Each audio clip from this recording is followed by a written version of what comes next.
Ladies and gentlemen, Your Holiness, Your Royal Highness, Lords and ladies, as I stand here tonight, I truly count my blessings, being deeply moved by every single one of you here. Firstly, for accepting an invitation from somebody unknown, and secondly, for the opportunity on behalf of Lord Prabhupada to host you here tonight for a very short but exciting evening to celebrate the 40th anniversary of Bhaktivedanta Manor. Now, a 40th anniversary for some, especially of the senior generation, is no big deal. But as I look around, I can see that most of you here are a third of that age, or at least you look a third of that age. And therefore, the 40th anniversary is, of course, of most importance. Let me just take the opportunity to acknowledge the Duke of Marlborough, who just celebrated his 84th birthday last Friday. Now, we had a wonderful party at the Kennel Club, and I have to admit to you that those who happened to be present were engulfed by his stunning white suits and matching white top hats. Just so that David does not steal the show today, I came with my bow tie. The only two bow ties. Thank you. David, if you are impressed at the end of today's show, yes. If you are impressed with the host charity, I put it to you that next year, for your 85th birthday, we would like to host your birthday in 88 acres of beautiful Hertfordshire land.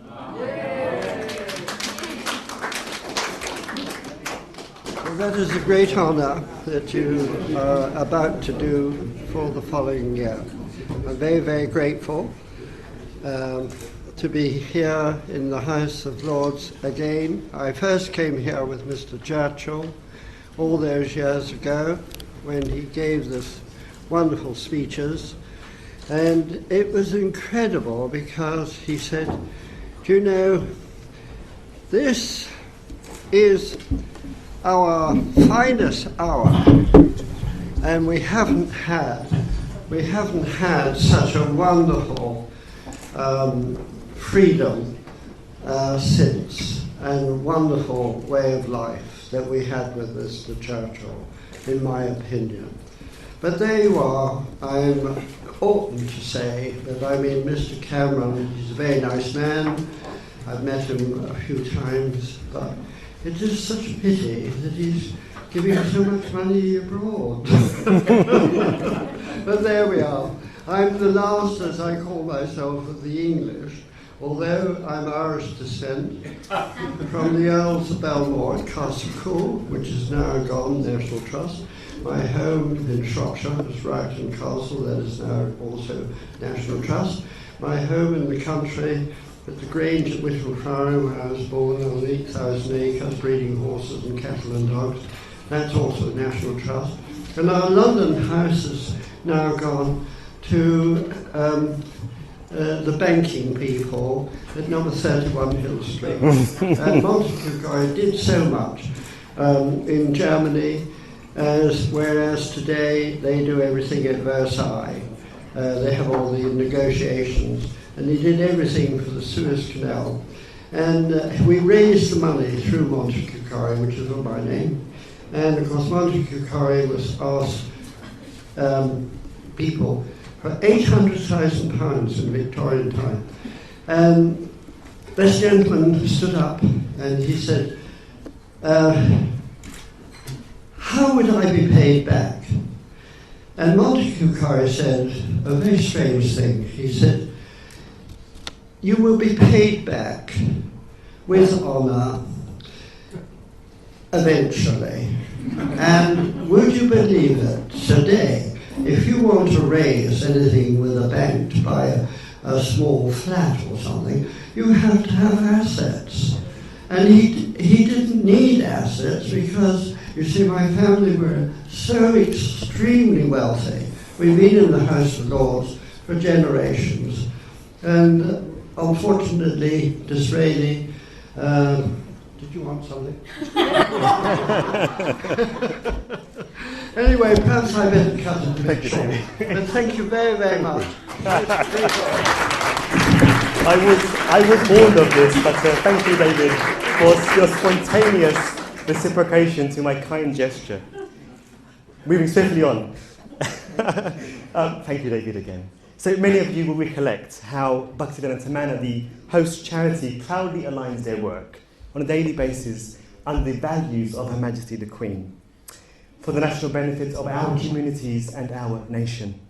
It is therefore with great intensity of pleasure to introduce a close member of the royal family who frequently undertakes royal duties.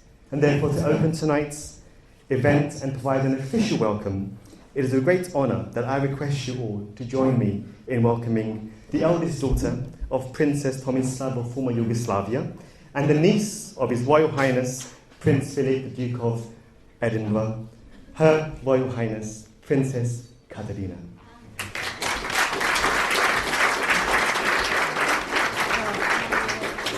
Thank you very much. Thank you very much. Your Holiness, my Lord, ladies and gentlemen. First of all, I would like to actually thank Surinder for inviting us all here, or sponsoring the evening from HSBC. And thank you very much, my Lord, for letting us be here this evening in such a splendid, what can I say, splendid rooms, splendid scenery, on such, how can I put it, interesting day today, particularly after what we've had, the sad funeral of Baroness Thatcher. May she rest in peace. When I was asked to come and say a few words for this evening, I was preparing so many different things to say. But then suddenly, as I was speaking to many people here this evening, I'm starting to discover that everybody who's speaking after me is going to say what I was going to say. But one thing I would like to say is many congratulations on your 40th birthday or anniversary. It is a great landmark to be. I'm also very happy to see that my aunt, Her Majesty, also had enjoyed the hospitality of the manor in her Jubilee year. I sadly have not been to your manor, but I'm very much looking forward to coming there, maybe later on this year, particularly when the weather gets better. I have heard from many people tonight and at other times, including my ex-husband, who has been down to the manor in the 80s. He has said, which I can totally agree with, particularly with the hospitality we are having here this evening, it is an exceedingly friendly, a very warm and a wonderful place to be.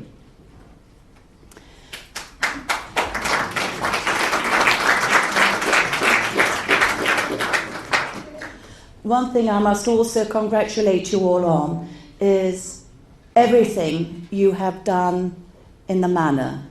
The education, hospitality, the starting off your farm, the animals there, and how you're preparing and looking after the land. And also, I must say, it has been such a wonderful banquet you have here this evening. And I really want to say, keep up the good work. And I'm looking so forward to coming down later on this year. And once again, thank you so very, very much. And enjoy the rest of the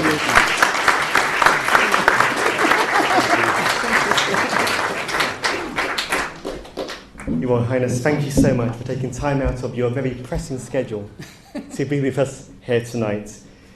While I struggle to actually find the correct words to thank you, the host charity would like to show their appreciation to you.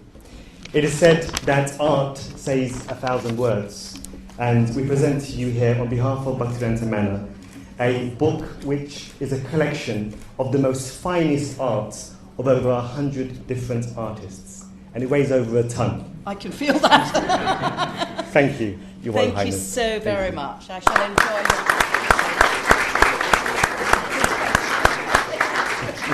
Thank you so much. Thank you. So it's about that time when we turn our attention to the first of our two keynote speeches. Now, I appreciate that for probably at least 99.9% of you here, Bhaktivedanta Manor is something very new. And therefore, to put into context the purpose of tonight and to share with you, all of us here, Bhaktivedanta Manor, I would like you to request the president of the host charity to come and say a few words on both the anniversary of the manor, how it was founded, and what the manor has been doing over the past 40 years.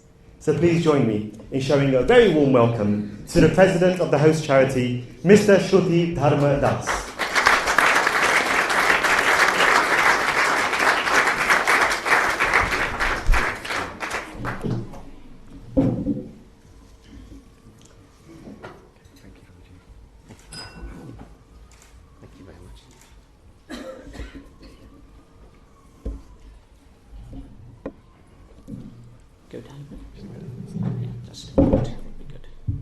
We have this problem all the time. Thank you. If we don't have enough room, everyone can move in a little closer. That'll be good. Thank you.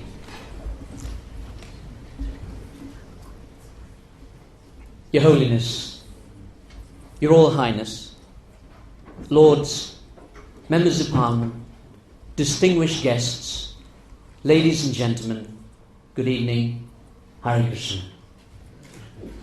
It's a great honour to be here this evening to celebrate the 40th anniversary of Bhaktivedanta Manor, among so many friends that I know, and I've been there for the last 35 years, so I recognise quite a few of you here. There's a statement by Sir Winston Churchill which summarises the mood of the 40 years at Bhaktivedanta Manor, the Hare Krishna temple. Churchill states, "We make a living by what we get, but we make a life by what we give." And it's this spirit of giving that's the heartbeat of this unique project, Bhaktivedanta Manor. The founder of the society, His Divine Grace A.C. Bhaktivedanta Swami Prabhupada, also spoke about this spirit of giving and selfless service. He said something interesting. He said, "Don't try to see God." Now, normally you wouldn't hear that from a religious person. Don't try to see God, but serve in such a way that God will want to see you. The teachings of ancient India, they remind us that there can only be world peace when there is inner peace.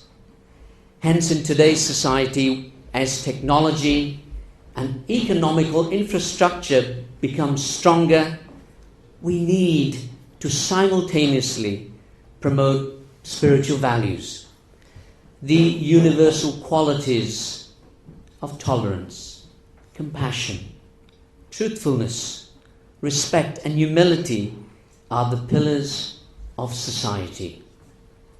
These saintly qualities are the real wealth. That's a note to HSBC there. The real basis of success and happiness in this world. Bhaktivedanta Manor's prime duty is to embody these principles and simultaneously share them with society at large. Let me take you back in time. On August the 13th, 1965, at the age of 70, Srila Prabhupada set out for America with a mission to spread Bhakti Yoga, or Krishna consciousness, all over the world. In his possessions were a suitcase, an umbrella, a supply of dry cereals, several boxes of his books, and about $7 worth of Indian currency. He was the only passenger on the cargo ship Jaladuta, and he arrived in New York 37 days later. Srila Prabhupada was utterly alone, and his task seemed impossible. Yet he had unshakable faith in the Supreme Lord. In just 12 years, Srila Prabhupada miraculously managed to spread the teachings of Krishna consciousness to every major city and officially formed the charity known as ISKCON, the International Society for Krishna Consciousness. The society currently has 690 projects worldwide. Temples, vegetarian restaurants, farms, schools, spiritual hospitals, student houses, and resource centers. Now coming on to England. In 1973, the beautiful Pigott's Manor, set in 17 acres of Hertfordshire countryside, you perhaps looked at the booklet, had been purchased by George Harrison and named Bhaktivedanta Manor in honor of Srila Prabhupada. This year, with the help of Olivia Harrison and family, will be officially opening a special garden dedicated to George.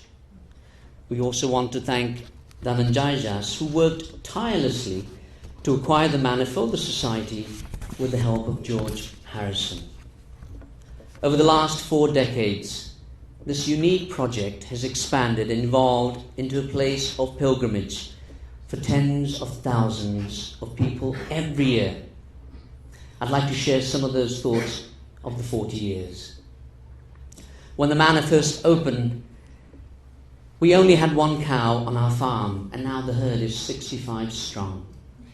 The Attorney General for the government, Dominic Greaves, along with Lord Poppet and others, in 2008, they opened the award-winning farm building, New Gokul, Britain's foremost centre for cow protection and working oxen. A daily free meal service for the homeless, the disadvantaged, and the poor students of London. Food for All started 35 years ago and still continues to serve 1,000 plates of nourishing hot food every day. You might remember the 10-year campaign, many of you who are members of Parliament, who supported us to keep Bhaktivedanta Manor open. In March of 1994, the biggest ever mobilization of Hindus in Britain took place. 35,000 supporters took part in the protest march in London against the closure of the manor. In the following month, 10,000 supporters sat down outside Parliament. The manor had become a major voice for the growing Hindu community in the UK. I remember in that same year, BBC's Radio 4 programme, Thought for the Day. They saw fit to include a member of our community for the very first time in their daily broadcast. Akandi Das, president of the manor at that time, wrote and read the first 2.5-minute talk, and today, 17 years later, and 135 broadcasts on, he's still going very strong. School visits at the manor offer students the precious opportunity to experience a temple community and a working farm. Over 27,000 school children and teachers visit the temple annually. The manor has also worked to support the Avanti Schools Trust. And now the trust has 4 schools with a capacity of over 3,000 students. Many more schools are on their way. Watch out in your borough. The Avanti Schools Trust will soon be officially launching CAMEST, an educational partnership between the University of Cambridge and Avanti Schools Trust. We're all looking forward to hearing more about what this exciting international project will bring. Our Janmashtami festival, celebrating the birth of Krishna, attracts 65,000 pilgrims annually. That's the largest gathering of Hindus outside of India. It can only be described, if you haven't experienced it, as a spiritual Disneyland. We take this opportunity to invite every one of you here, and in fact the invitations are there in the envelopes in your booklets, and I'll take silence as acceptance from all of you. For the first time in the UK, cruelty and slaughter-free milk, branded Ahimsa milk, is available commercially to the public. That's part of the Manor's contribution. Hertsmere Borough Council said the following thing about our temple. We're very proud to have such a place in our borough. Last year, the council, in their own planning brief for the Manor, approved the Haveli, a multi-purpose space of 2,000 square meters. After the Prime Minister, David Cameron, visited the Manor. So he's visited the Manor. Maybe those of you who haven't can now attempt to come and see us. He wrote as follows. It was a privilege to visit the temple, and I saw for myself the range of activities at the Manor and the reputation it has acquired. I know a great deal of effort is made for all your festivals, and it is no surprise that you have such a successful community here. It was a privilege to see Srila Prabhupada's living quarters, and I would like to express my gratitude for the hospitality and kindness you showed to me. In conclusion, which is always a nice word because you know you're getting to the end. In conclusion, we look forward to the next 40 years, where the next generation of devotees take this project to newer heights. A Chinese proverb reminds me, one generation plants the trees, another gets the shade. Each generation goes further than the generation preceding it. Why? Because it stands on the shoulders of the previous generations. As Ronald Reagan once said, you will have opportunities beyond anything we have ever known. Some people see Bhaktivedanta Manor as a spiritual oasis. Others call it their real home. For many, the Manor is a window to the divine world. One thing is for sure, Bhaktivedanta Manor never fails to touch the hearts of people. I'll end with an interesting statement. A person can live for about 40 days without food. Not to be tested by anyone. A person can live for about 40 days without food. About 3 days without water. About 8 minutes without air. But not for 1 second without hope. Friends, Bhaktivedanta Manor has given hope to so many people over the last 40 years. Today, it continues to be one of the most important and popular places of pilgrimage in the UK. We thank you for your kind support in making this project what it is, and we look forward to your continued support and a very bright future. Thank you. Hare Krishna.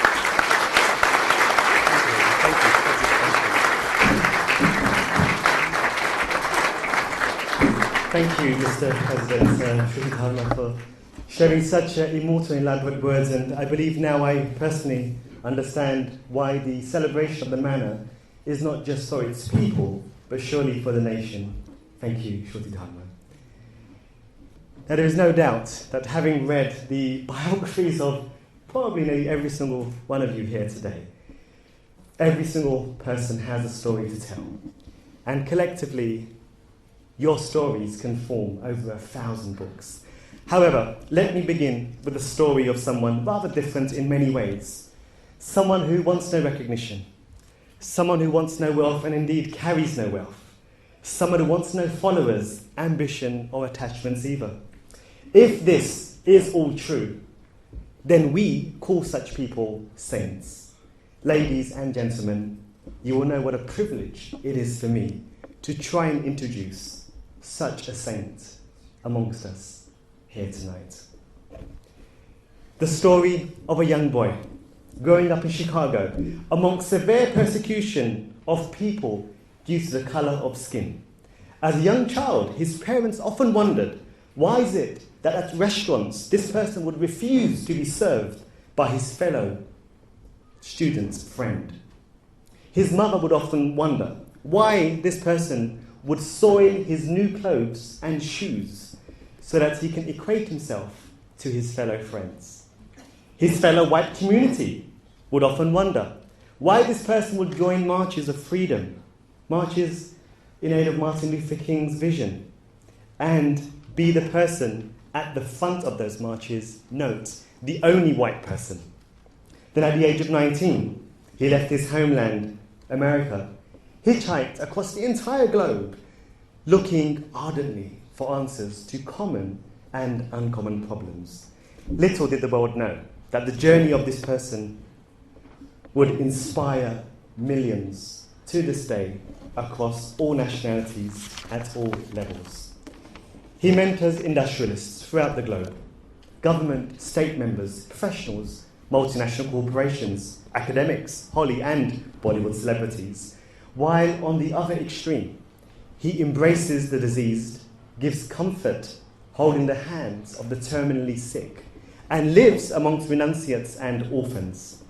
He has established a number of charities. Words truly fail me to express him properly. As an international guide of spirituality, I have requested His Holiness to share his views and experiences on how spirituality during tough economic, political and monetary times can be used to build communal love, uplift people, bring society together, give them hope and certainty of a positive future. Speaking on the topic, and a very long topic, a life of love, a social contribution, service, happiness, and the economy, may I kindly ask you all to welcome His Holiness Radhanath Swami.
ज्ञानाञ्जनशलाकाय चक्षुरुन्मिलितं येन तस्मै श्रीगुरवे नमः।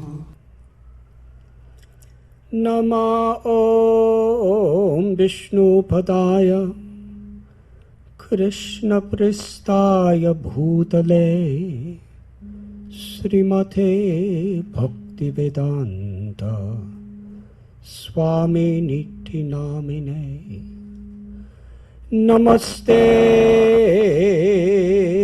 Saraswati Deve Gauravani Pracharine Nirvishesha Sunyavadi Paschatyate Satharine Sri Krishna Chaitanya Prabhu Nityananda Sri Advaita Gadadhar Shivasati Gaur Bhakta Vrinda Hare Krishna Krishna Krishna Hare Hare Hare Rama Rama Rama Hare Hare.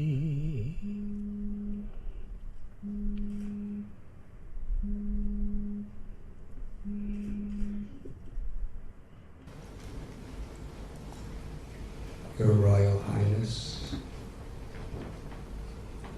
Lords and Ladies, Members of Parliament, ladies and gentlemen, it is my very great honor and pleasure to be with you this evening in this very historic place, the House of Lords of the British Parliament,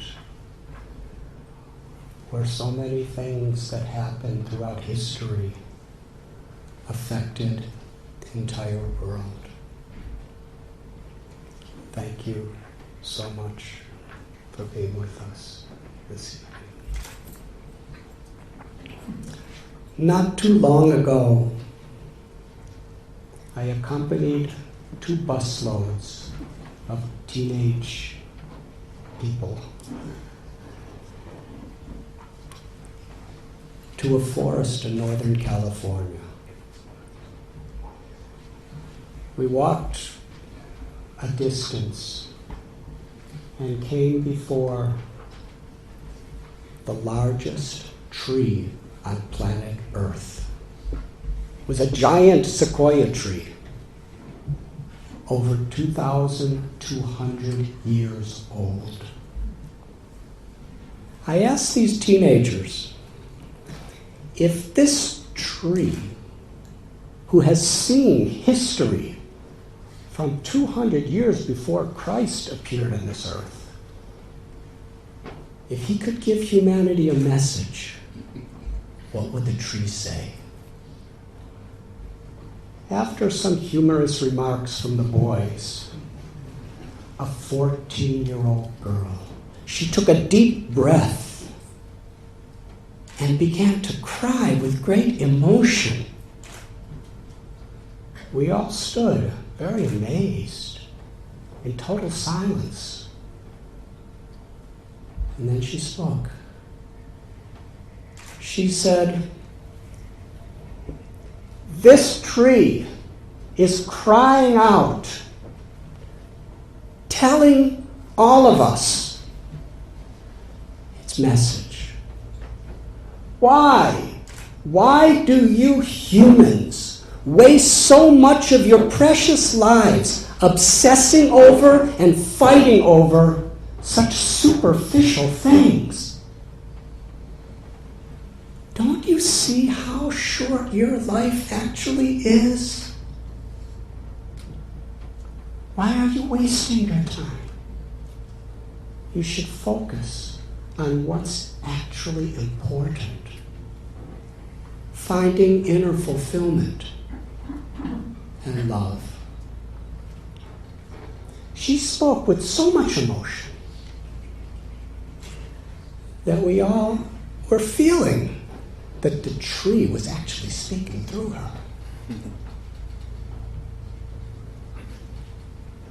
The most fundamental need for everyone is to love and to be loved. Things can give some pleasure to the senses and to the mind, but they cannot touch the heart. Only love could touch the heart. Therefore, it is said that a cultured society, people love people and they use things. But all too much in this world, people love things and use people to somehow get them and keep them. In the Bible, Lord Jesus said, "What profit will a man have if he shall gain the whole world but loses his own soul?" The first commandment is to love God with all your heart, mind, and soul, and to love your neighbor as yourself. This is the universal principle of humanity. In the Bhagavad Purana, it is said, "Sabai pung sang paro dharmo yato paktiradhokshaje, hohoitaki apratihataya yatma suprasidati." The supreme dharma, the real essence of all religion and all occupations, is to love our common God. And through that love, to learn to love all living beings. Because everyone is our neighbor. But such love has to be unmotivated by egoism or selfishness, and uninterrupted by any of the ever-changing experiences of this world, in order to actually give satisfaction to the heart. This message is especially crucial today, where there's so many challenges in the name of the economy, politics, religion, and so many other aspects of life. Just last year, I was walking with a friend through another redwood forest in California. It was very quiet. These massive trees, the largest, tallest, biggest trees in the world. We came upon an open area where there was a group of tourists. And a forest ranger was speaking about the underground secret of the forest. I stood behind him and listened very carefully. And what I heard transformed my life. God speaks in such a beautiful way through nature, if we could somehow or other hear. May I tell you? He explained that the redwood trees are the tallest, largest trees on the earth. But their roots do not grow very deep. Usually, big trees need very deep roots to hold them up. The redwood tree only 4, 5, or 6 feet down. So how is it possible that these trees could stand for thousands of years through storms, snow, and massive earthquakes? The underground secret. The roots reach out to the roots of other trees. And when the roots meet, they intertwine with each other. In this way, every tree in the forest is directly or indirectly giving support to every other tree. When a new little tree starts growing, it wraps its roots around these big ancient trees. And they're all getting support from each other. United, we stand. If we want to grow and keep growing, we can learn this lesson from the redwood trees. They care for each other. Humanity must learn to reach out and care for each other. And how is that possible? I'd like to tell a little story. From London in 1970, looking for inner fulfillment and a deeper purpose in life beyond sectarian values. Without money, I hitchhiked to the Himalayas in India. It took 6 months. Just a few days ago, I came the same route coming back, and it took about 9 hours.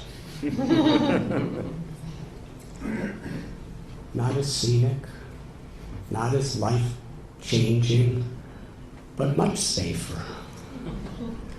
At least apparently so. When I reached the border of India, it was such a moment in my life. Can you imagine? I hitchhiked 6 months to get there. Many dangers, many diseases, going through Turkey, Iran, Afghanistan, Pakistan. And at the border post, the immigration agent asked me how much money I had. I had a little cloth bag, and I searched through it very carefully and took out everything I had. It was 26 cents in 4 different currencies. She said, you need minimum $200 to get into India. I said, this is all I have. Please let me in. She said, we have enough beggars in our country. We do not want another one. Go back. Where was I going to go back to? I was in a no man's land between the enemy nations of Pakistan and India, and I didn't have a visa to get back into Pakistan. I begged, I pleaded, I cried. The border guards put guns in my face and said, go back. So I went a little ways in the no man's land, and I sat under a tree, and I kept coming back, and she kept refusing me. And finally, after about 6 or 7 hours, the border guards changed. And when she was away, I went back to the new man. He was a Sikh soldier. I begged and I cried. And he said, I have been ordered by my commanding officer to reject you unless you show me money.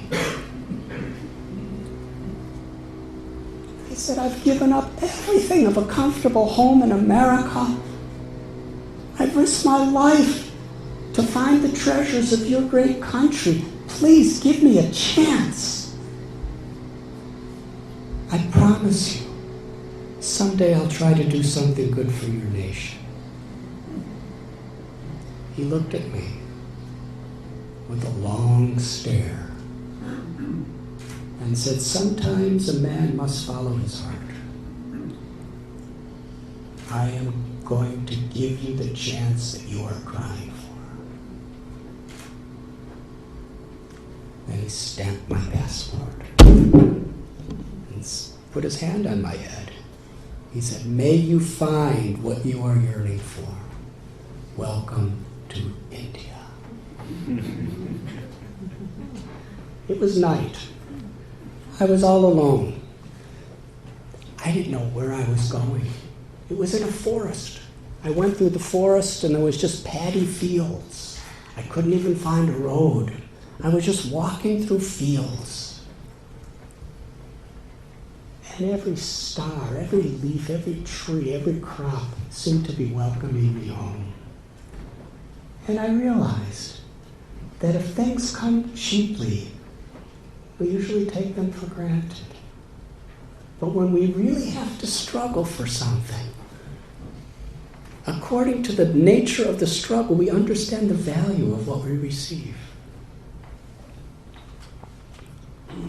While I was living in the Himalayas, I met one wandering yogi.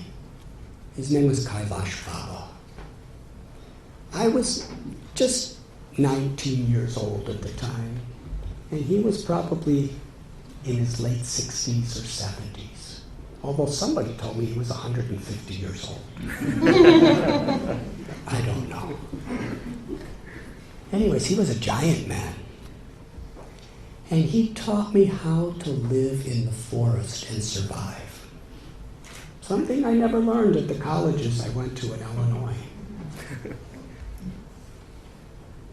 He taught me which caves were nice places to live, how to sleep under trees on riverbanks, and especially there were leopards, panthers, wild elephants, and lots of cobras, vipers, scorpions, and other such animals. He taught me that if you have the slightest fear of them, or if you think yourself to be superior to them in any way, they will kill you. You have to see and respect the living force within them and honor that living force, the Atma. It was interesting. He explained to me in his own way that if you honor and respect them as spiritual beings, they will honor and respect you.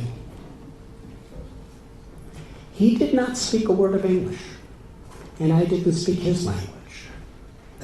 But because he cared about me so much and he wanted me to learn, and I was so eager to learn, I learned so much from him just by listening to his words without understanding them, or his pointing his finger or raising his eyebrow.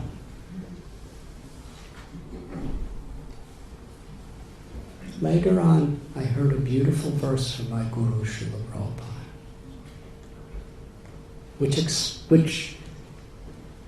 explained these things so succinctly. And when I heard this verse, I was thinking, this is it. This is what I've been looking for. This wisdom. This is the greatest need on the planet Earth today, to understand these principles. The verse was, Vidyavanaya sampane brahmani galyastini suni chaiva supake cha pandita samadarshana. True knowledge, real wisdom, is not about how much data we store in our brains. True wisdom is the ability to see every living being with equal vision. And my Guru Srila Prabhupada explained it in this way. Whether one is black or white or red or yellow or brown, Hindu or Muslim or Christian, or Jewish or Sikh, or Jain or Parsi, agnostic or atheist, or whether one is a human or an elephant or a cow or a dog or a cat, wherever there is life, there is a sacred part of God. Life is sacred. When we realize the sacredness of who we truly are, then we can recognize the sacredness and offer honor, respect, and love to all beings. We are seeing through our eyes, hearing through our ears, tasting through our tongue. We are animating this body, but we are the witness. And the nature of that Atma or soul is described in the Gita. Krishna tells, Nijayate Mariyate Bhakadachyat, that we are eternal, full of knowledge and full of bliss. And what is the nature of that bliss? Our capacity to love. When there is love for the divine, or for God, who has many names and has appeared in many ways throughout history, It's like watering the root of a tree. Naturally, our love extends to every part.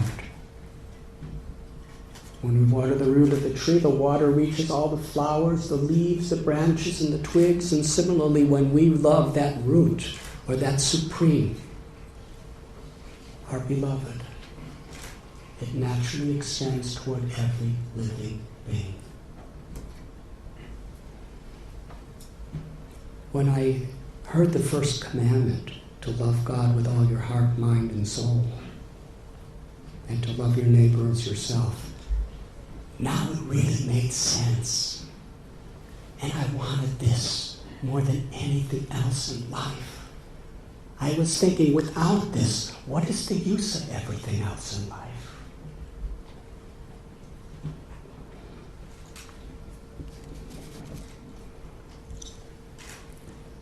Today in the world, we have spent a tremendous amount of energy to discover outer space.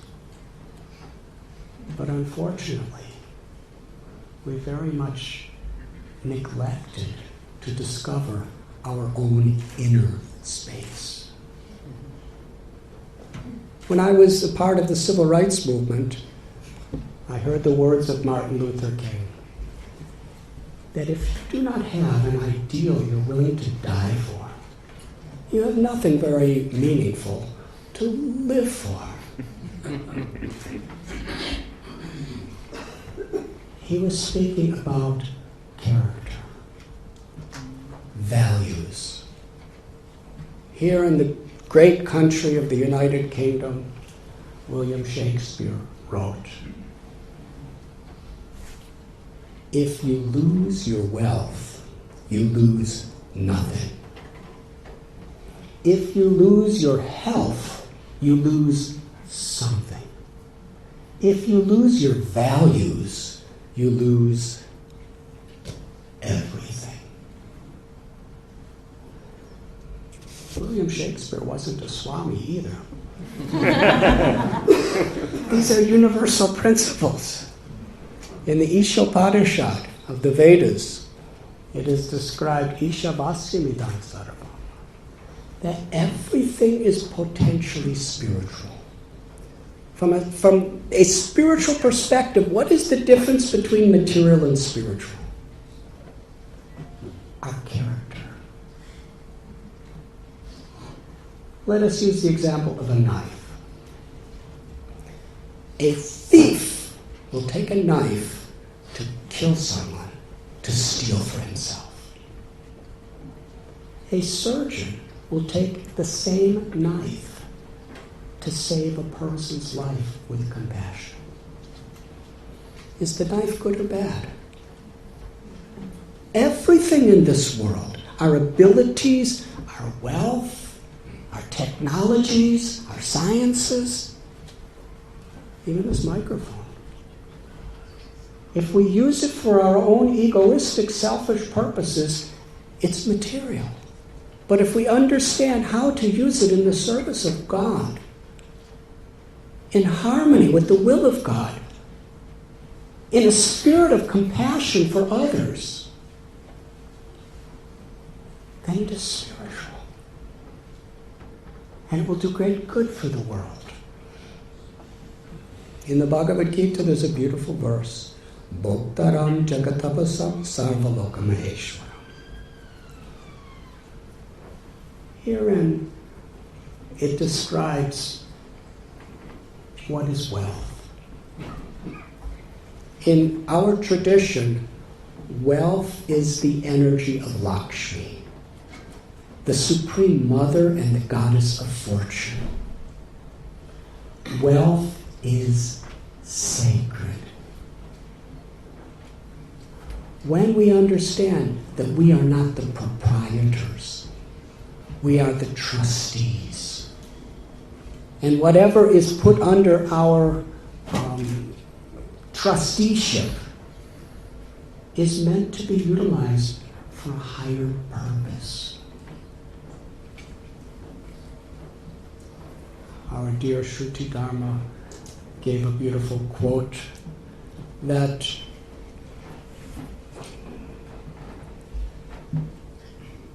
to make a living, we get things.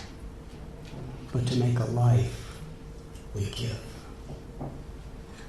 And it is explained that if you want to actually know how rich you are, you should find out how many things you have that money cannot buy. That is real wealth.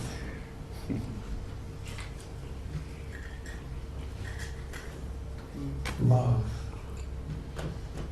Bhaktivedanta Thakur was a saint in India, devotee of Krishna. He had 10 children. His wife was as saintly as he was, Bhagavati. And he was honored even by renunciates, monks. He was a judge during the British regime in India. And even British lords came and respected him because of his character. He wrote that when you discover that inner potential love that is your very essence, then it manifests as compassion for all beings. People talk about loving God, but seeing everyone with equal vision and being an instrument of humility, forgiveness, and compassion is the actual testimony that there's love of God that has been awakened within us.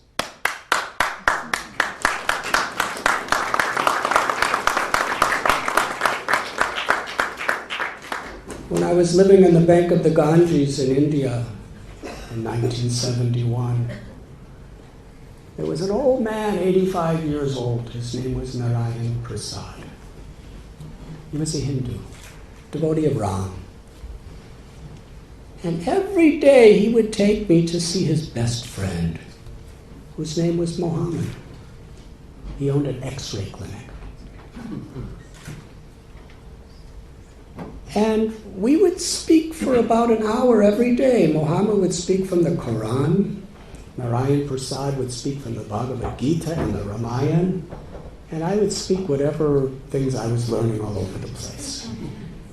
But the interesting thing is everybody was learning from each other, getting inspired from each other. And one day while I was sitting on the bank of the Ganges with Narayan Prasad, I asked him, how is it possible that in a country like India, where there's so much conflict between Hindus and Muslims, that you're best friends?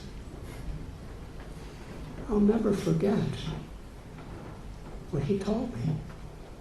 In fact, I repeat him in hundreds of lectures every year. May I repeat it again? He said a dog will recognize his master however the master dresses. He might be in a bow tie and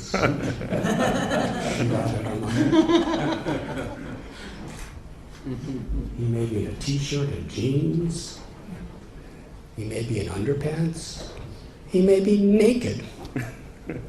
But the dog will recognize, this is my master. If we cannot recognize our beloved Lord when that Lord comes in a different dress, in a different form, to different people throughout history, in different parts of the world, then we have so much to learn from a dog.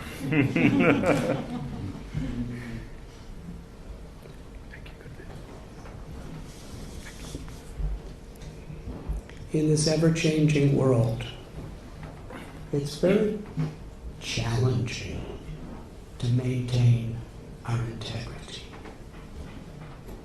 What is integrity? Integrity means that we embrace our sacred ideals, even when faced with temptations, that if we give them up, we could get so much, or fear that if we don't give them up, we will lose so much. When we learn and teach our children that our values are our true wealth, then only will this world actually prosper. Economically, politically, in religion, in education, in every other aspect of life. This world is composed of dualities. There's success, failure, honor, dishonor, pleasure, pain, victory, defeat. How, in all these dualities and all these changes, can we maintain this integrity? By giving time to develop a strong foundation. This incredible historic building of the House of Parliament.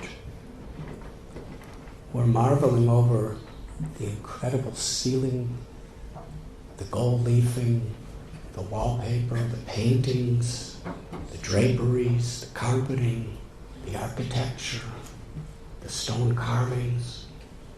But how many of us are actually coming and saying, what an incredible foundation this building has? We don't see it. It's like the roots of the redwood tree, but the foundation holds up everything. Spirituality is about giving time and energy to cultivating a strong spiritual foundation, where we can remain equiposed with fulfillment and integrity, even in the face of great storms in life.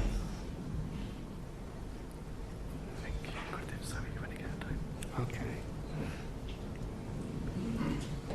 Wherein we see even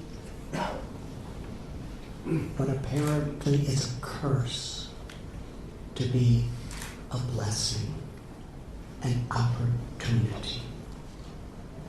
This is the sign of true human greatness. To see trials and failures as opportunities to grow. Tat tat adi evetaro jana. The Gita tells that what leaders of society do establishes the example for the common people. This is such a desperate need for the world, for leaders to really set examples of true moral, spiritual values. In my life, I found such an example in Srila Prabhupada, our Guru. It was spoken before how when he was 70 years old, he was on this cargo ship for 37 days. He had heart attack, seasickness, and he wrote a beautiful prayer when he was just approaching New York. How, my Lord, how can I serve all these people? Please give me the words to make them happy, to relieve them from suffering. And he inspired people in such a way. When he came to England in 1969, he inspired George Harrison. And he was the one who actually purchased for our society the Bhaktivedanta Manor. He was inspired to utilize what God had given him to educate and inspire humanity in a wonderful, wonderful way. And on this occasion, in this great place of the House of Lords, we are celebrating the 40th anniversary of this offering of love and compassion. And I thank you very, very much.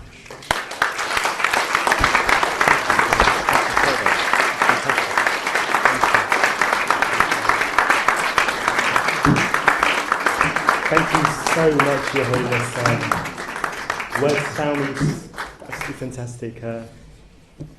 His Holiness came to the headquarters of HSBC twice, and believe it or not, those people who are engaged in mining money from us, 800 in total gathered to hear him, following which later on 1,000 gathered. And now I can see day by day, as I do, take the association of such people and how you really do inspire individuals throughout the globe. Thank you so much, Your Holiness. And I apologize for cutting your speech short. And if you do all come to Bhaktivedanta Manor, I promise you at least 5 hours of lectures.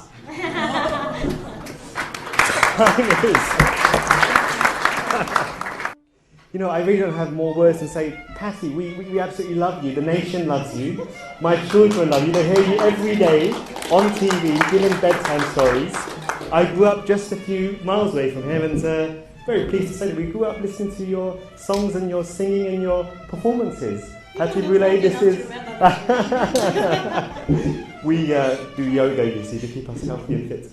Patty Brule, may I kindly request you to come forward and introduce your stunning and wonderful husband. Thank you, Patty.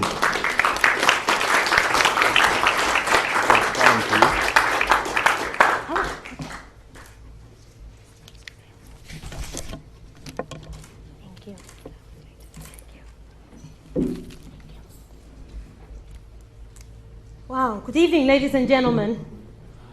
It's okay, my voice carries. Your Holiness, Your Royal Highness, my lords, members of Parliament, ladies and gentlemen, I have never been so nervous following the speech of His Holiness. I was hanging on to every word.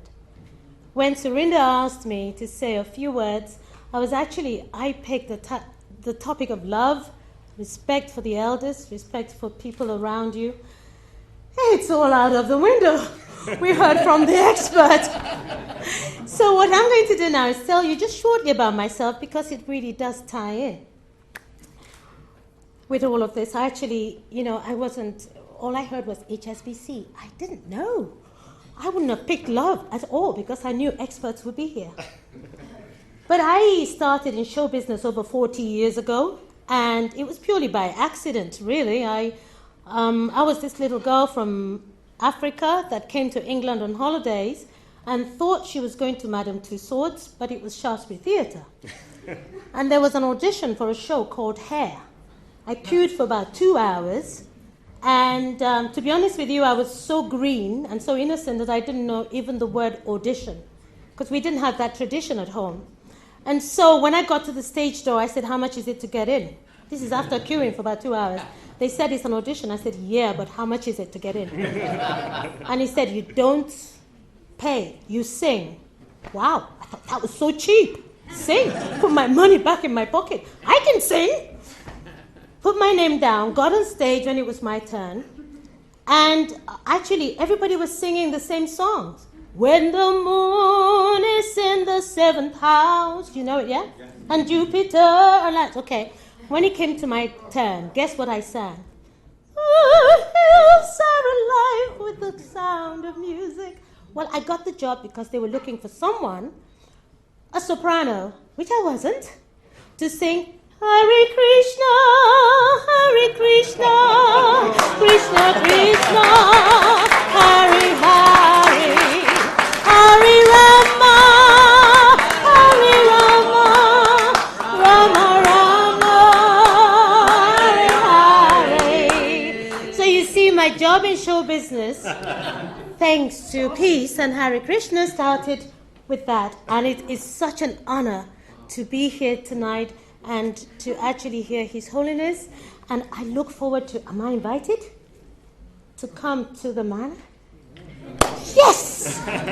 Well, there you go. And now I'm going to... We'll go together. Your Royal Highness, we'll go together. Actually, Your Royal Highness is patron of an education program we have in Oxford University. So I'd love to speak to you about that. It might be something we could tie in together. Absolutely.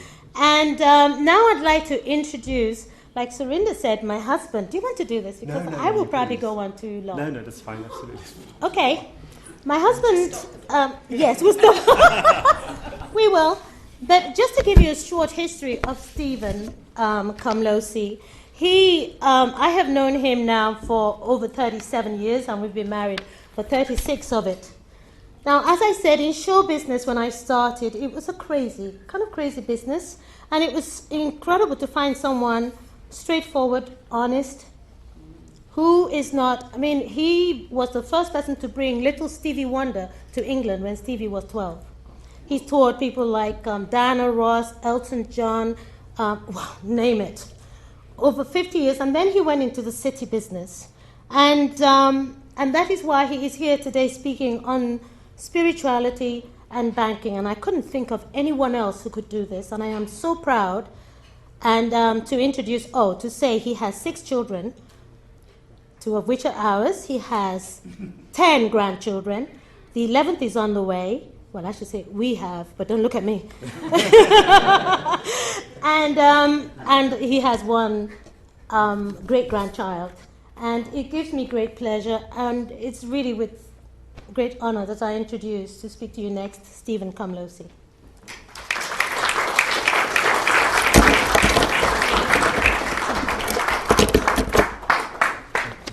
I promise you I'll rush through it. Yes. Thank you so much. Thank you. Thank you. I put this on here.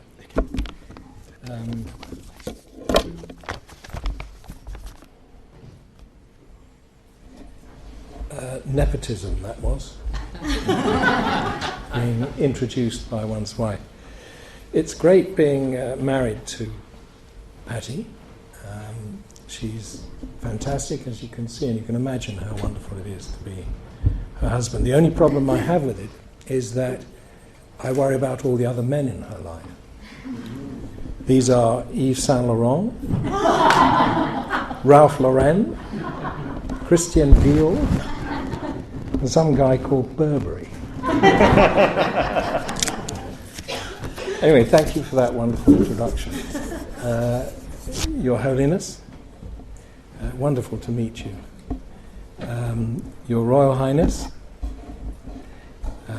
my lords, ladies and gentlemen, and Surinder, thank you. My name is Stephen Komlosi, and I'm a financier. Dr. Joy Filippo, is this wonderful lady here with the camera, asked me if I could speak for 5 minutes on the subject of spirituality and finance. That's very difficult, because it would seem that these 2 activities are diametrically opposed to each other. But actually they're not. For a start, finance is mentioned in the Bible.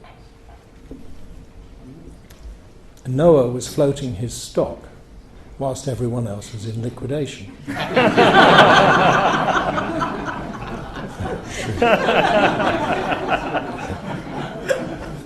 Pharaoh's daughter went down to the Nile and got herself a little profit. Think about it. What is the definition of spirituality? Its meaning changes through the ages, but currently it seems to mean a person's search for the sacred. I think that's probably right, is it? Well, I'm not getting a nod from there, so we'll carry on. And the definition of finance, providing liquid money for human economic activities. How do you square these 2 very... Sorry. Is that better? Can you all hear me? Sorry, I've got a very quiet voice. How do you square these 2 very different activities? A spiritual man, someone like George Harrison, for instance, or a woman, for that matter, might be an upright member of society, inclined to give money to the poor. He or she would be a nice person who cares about her fellow man, and they would be unlikely to have enemies. I asked my 94-year-old mother if she had any enemies. She was a Quaker. She said no. And I said, in 94 years, you've never had an enemy? She said, no, I outlived them all.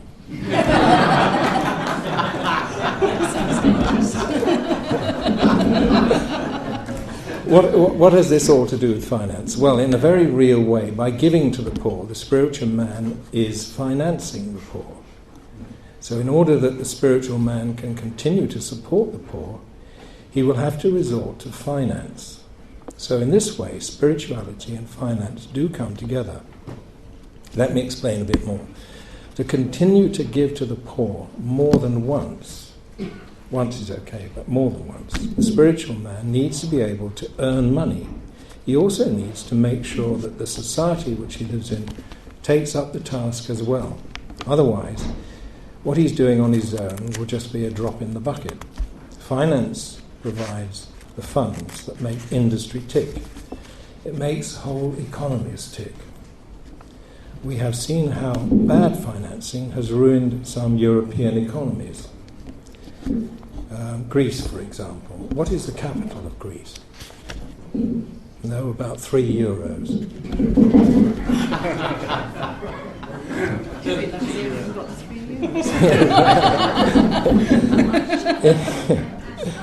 In the last company I floated on the stock exchange, by the way, is a weird but very successful mechanism. For instance, a man sells shares and another man buys the same shares and they both think they're smart. Wait for it, okay. Anyway, when I was floating the company, we were looking for an accountant. We asked each applicant how much 2 and 2 plus 2 made. They all got it right, except for the man who we gave the job to. He carefully shut the door and whispered, "What figure do you want it to be?" So he got the job. It seems that a little-known fact amongst MPs particularly is that a healthy industry pays the taxes that provide society with the social services, the NHS, the police, the army, and all other services. Most MPs seem to think that the government just has money that they can spend. A government has no money of its own, and it does not care, it does not earn money. It only gets money when it taxes its industry. Thus, unless you have a strong economy and a strong industry, governments cannot pay for the society's needs. Let's just repeat that. Without healthy and profitable companies, a government cannot provide the services its people need. So for a country to provide for its people, and especially for the poor, it must first make sure that the country's private industry is healthy and profitable, and so able to pay its taxes. Yes, thank you very much. Terry, on behalf of Bhaktivedanta Manor, I would like to thank yourself for all of your patience and your help to put this event together. Well, I'm sorry to have to close it down. And of course, our host, Lord Prabhupada, thank you so much for hosting this event.